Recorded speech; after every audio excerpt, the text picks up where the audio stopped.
तर दुसरीकडे राजधानी दिल्लीमध्ये आज भाजपच्या कोर कमिटीची महत्त्वाची बैठक पार पडणार आहे।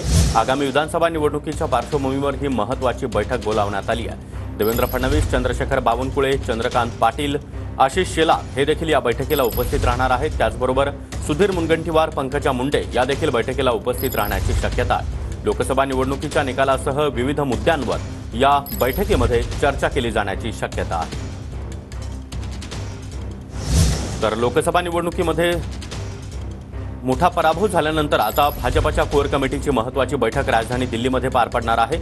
या बैठकीमध्ये उपमुख्यमंत्री देवेंद्र फडणवीस, प्रदेशाध्यक्ष चंद्रशेखर बावनकुळे, त्याचबरोबर आशिष शेलार, चंद्रकांत पाटील, रावसाहेब दानवे, पंकजा मुंडे, सुधीर मुनगंटीवार असे महत्त्वाचे नेते सहभागी होणार आहेत। या बैठकीमध्ये लोकसभा निवडणुकीतील पराभव, त्याचबरोबर आगामी विधानसभा निवडणूक या संदर्भात महत्त्वपूर्ण चर्चा होण्याची शक्यता आहे।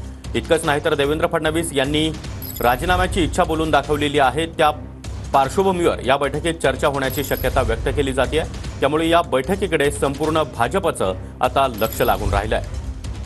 महाराष्ट्रामध्ये महायुतीला मोठा झटका बसलेला आहे। त्यामध्ये भाजपच्या जागा एक आकडी झालेली आहे आणि याच पार्श्वभूमीवर या बैठकीकडे आता सर्वांचंच लक्ष असेल।